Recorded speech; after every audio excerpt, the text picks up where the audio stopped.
নমস্কার। দৃষ্টিভঙ্গির ফেসবুক পেজে যারা রয়েছেন প্রত্যেককে স্বাগত, ইউটিউবে যারা আসবেন পরে তাদেরকেও স্বাগত। দুপুর 3টে, হয়তো অনেকেই ব্যস্ত আছেন, পরে যারা দেখবেন বিষয়টি নিয়ে তাদের কি মতামত জানাবেন অবশ্যই। আজকের বিষয়টা কি লেখা আছে আপনারা পড়তে পারছেন। অবশ্যই একটা রাজনৈতিক বিষয় তো বটেই, তার সঙ্গে এখানে আইন জড়িয়ে আছে। কিভাবে? সংবাদ মাধ্যমের একটা অংশে একটা বিষয় নিয়ে খুব শোরগোল হইচই পড়ছে। কি সেটা না, কেন্দ্রীয় স্বরাষ্ট্রমন্ত্রক নাকি কলকাতা পুলিশ কমিশনার বিনীত গোয়েল এবং ডিসিপি ইন্দিরা মুখার্জির বিরুদ্ধে তাদের আচরণের কারণে নাকি শাস্তিমূলক ব্যবস্থা নিতে চলেছে। তাদের আচরণই নাকি এর মূল কারণ, এবং অভিযোগ করেছেন কে না, আমাদের রাজ্যপাল সিভি আনন্দ বোস। এইটুকু হচ্ছে মূল বিষয়।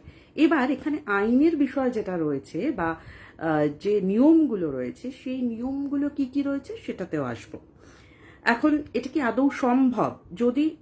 যদিও স্বরাষ্ট্রমন্ত্রক সূত্রে যে খবরটুকু পাওয়া যাচ্ছে যে কেন্দ্রীয় মন্ত্রণালয় রাজ্যের আমলাদের ক্ষেত্রে এ জাতীয় ব্যবস্থা নিতে অপারগ যদি না এই সংশ্লিষ্ট বিষয়ের ক্ষেত্রে নির্দিষ্ট রাজ্যের মুখ্যমন্ত্রীর হস্তক্ষেপ থাকে, অর্থাৎ রাজ্যের মুখ্যমন্ত্রী যদি না বিষয়টিকে সবুজ টিক করেন, তাহলে সেক্ষেত্রে কিন্তু এটা নিয়ে এগোনো যায় না। কৃষ্ণপ্রসাদ বাইন লিখছেন, ইহারা অসৎ ও ভণ্ড মানুষ যারা ফর্ম ফিল আপ করে নির্দোষ প্রমাণিত হয়নি বা ফর্ম ফিল আপ করতে অস্বীকার করেছে। আচ্ছা, বেশ, আপনাদের কথোপকথন চালাতে থাকুন, আমি বলবো, আসবো। টিনা সরকার রয়েছেন আমাদের সঙ্গে, আপনাকেও স্বাগত। আমি যে বিষয়টা নিয়ে আজকে কথা বলছি সেটা একটু বলে নিই।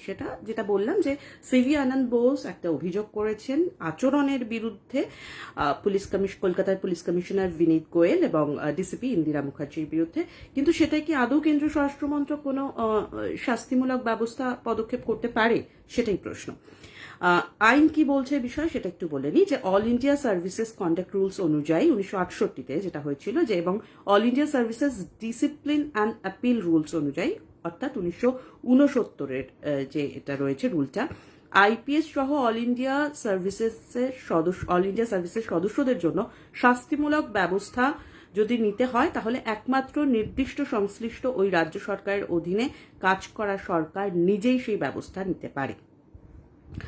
এমএইচএ ক্যাডার নিয়ন্ত্রক কর্তৃপক্ষ হওয়ায় আইপিএস অফিসারদের বিরুদ্ধে আচরণগত কোনো অভিযোগ পাওয়া গেলে সেক্ষেত্রে পরিষেবার নিয়ম অনুযায়ী শাস্তিমূলক ব্যবস্থা নেওয়ার জন্য রাজ্য সরকারকে অনুরোধ করতে পারে। রাজ্য সরকার তা করতে অস্বীকারও করতে পারে। উল্লিখিত অফিসারের কোনো আচরণ সরাসরি অস্বীকার করে বা শাস্তিমূলক কার্যধারার মধ্যে দিয়েই যেতে হতে পারে, যাতে অভিযুক্ত অফিসার অব্যাহতি পেতে পারেন। স্বরাষ্ট্রমন্ত্রক একটি রাজ্যে কর্মরত কোনো অফিসারকে ব্যাখ্যার জন্য তলবও করতে পারে বা তাকে কেন্দ্র তাকে প্রত্যাহারও করতে পারে। তবে সবকটি ক্ষেত্রেই কিন্তু রাজ্যকে অবশ্যই অনুমতি দিতে হবে বা উক্ত অফিসারকে অব্যাহতি দিতে হবে।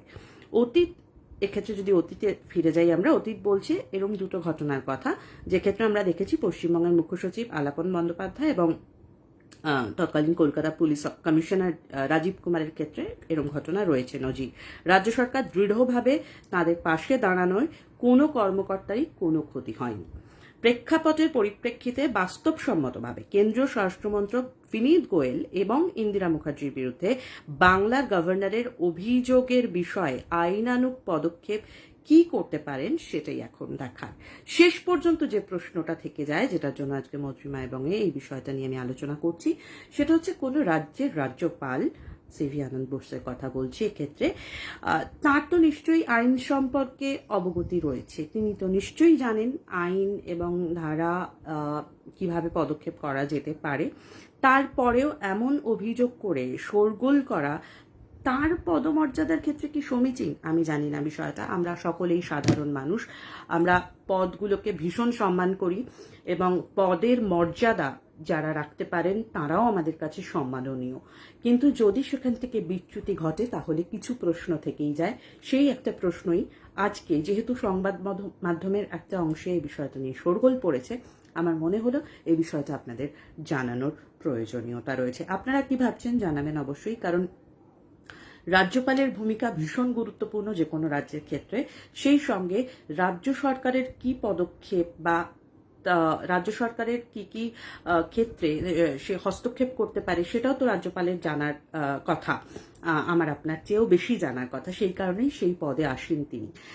তারপরেও এরকম একটা বিষয় নিয়ে যদি শোরগোল হয় তাহলে তার দায়টা কার থাকে বা সেটা শেষ পর্যন্ত কোথায় যায়, সেইটুকুই আমাদের মনে প্রশ্ন আসে। আর সেই প্রশ্নটাই আপনাদের সামনে তুলে ধরলাম আজকে মধুরিমা এবং এখনকার মতন এ পর্যন্তই। দৃষ্টিভঙ্গির ফেসবুক, টুইটার, ইনস্টাগ্রাম ফলো করে দিন আর ইউটিউব চ্যানেলটি সাবস্ক্রাইব করে দিন। সঙ্গে থাকার জন্য অনেক ধন্যবাদ।